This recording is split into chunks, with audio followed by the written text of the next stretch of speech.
I decided to revisit Seven for the 30th anniversary. And I gotta say, guys, this continues to be a movie that I love more and more every single time that I watch it. I don't think it can be overstated just how much this movie has influenced other movies that have come after it. I actually have this in a list on my Letterboxd account that is a part of my movies that you should watch before you die list.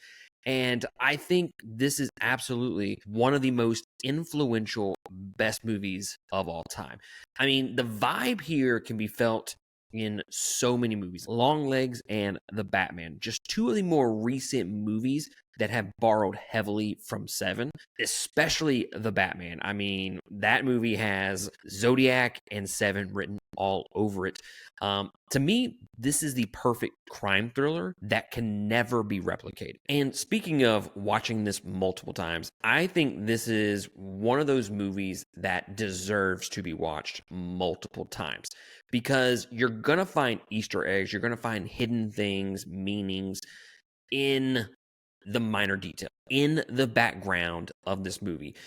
I loved watching this time around more so than previous times because I started paying attention to kind of the hidden details of the movie. I mean, if you're watching the scene where they're at the little sex shop where they're questioning the guy on the outfit that he created for the killer, and you can legitimately see in the background at the door the killer hobbles up to the door and is staring at the detectives the entire time that they're in there.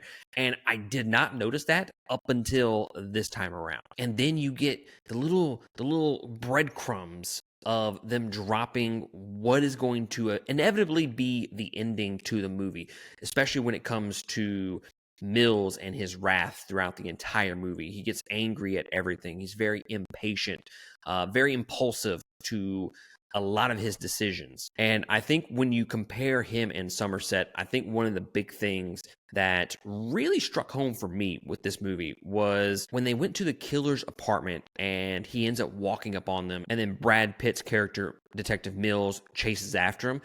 Somerset off in the background, running slow, being methodical. And then we have Mills, who is just chaotic and he's just jumping, not even thinking. And I think that tells a lot about his character. And when you combine all of those elements, it makes the ending to this movie really, really earned.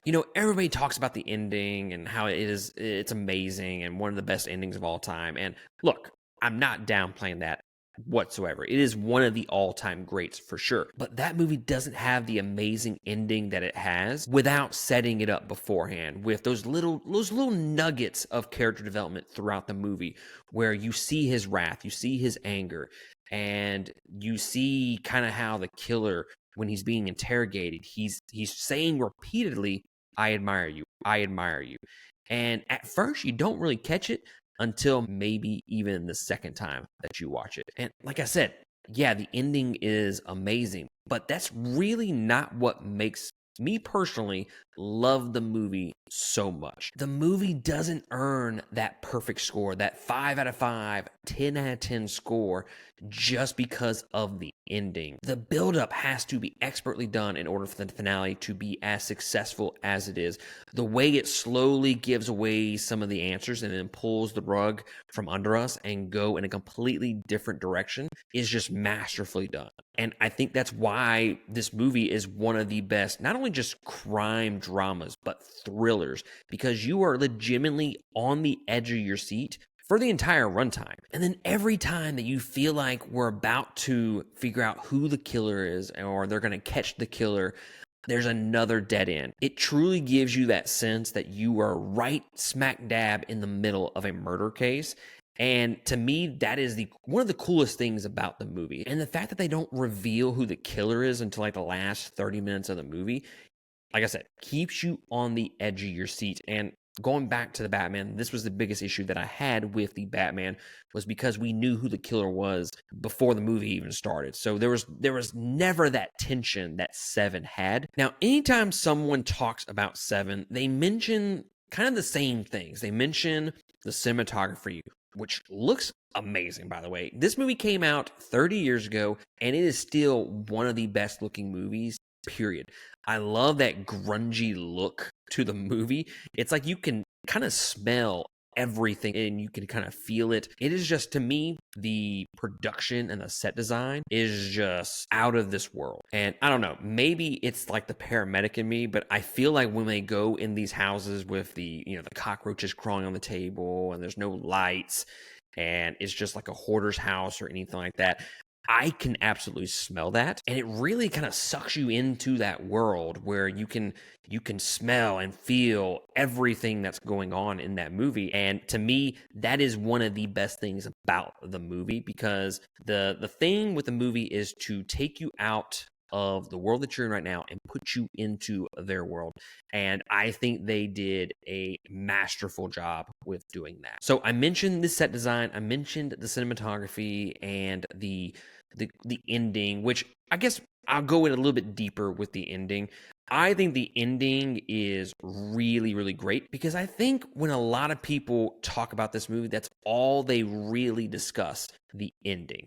And I feel like that's a disservice to what this movie offers you, to just strictly talk about the ending.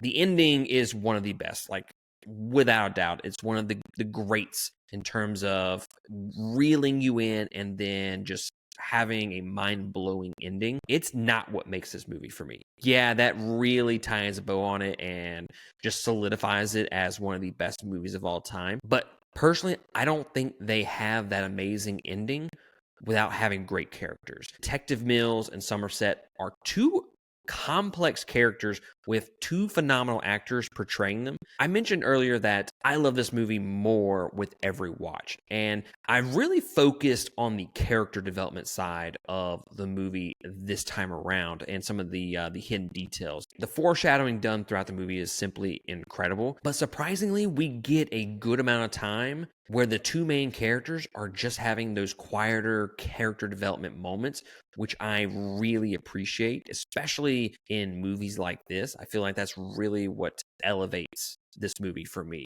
Those character development moments that never affect the pacing in a negative way. And in fact, I think this movie could have been about 10 to 15 minutes longer. And I don't say that very often. Most movies that I review, it's either right at the perfect length or it could have been probably about 15 minutes plus shorter. And to me, I think I've only said it a few times on any of my reviews that I said, you know what? I wish we would have got an extra scene or two here that I think could have made the movie even better. I feel like the ending got rushed a little bit. Not necessarily the ending with the twist and the revelation and whatnot. I'm not talking about that. I'm talking about the final murder before the killer surrenders himself. It feels like it happened and then the killer surrenders. We kind of just breezed over that one. Whereas all the other murders, we kind of spent a little bit of time trying to dissect the scene and what the killer was trying to do with those murders. So yeah, I think an extra 10, 15 minutes would have made this movie even better.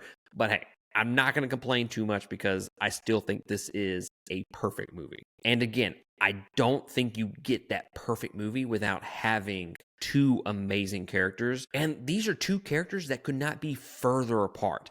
And what I noticed this time was that they never actually in the movie said, hey, do you want to be friends? Do you want to join me on this case? It kind of starts with Somerset kind of going away, Mills kind of taking over, and then Somerset with his, compulsion, and he's just really addicted to this case regardless of what he says, and he can't stay away from it. And then he just so slowly just kind of comes back to the case, and they're kind of feeding off each other, answering questions, trying to help each other. And I thought that was really smooth, and I didn't really notice it until this time, which I don't know what that says about me. But then we get like one little line where Somerset is like, you know what, I'm going to see this to the end, and then I'll retire.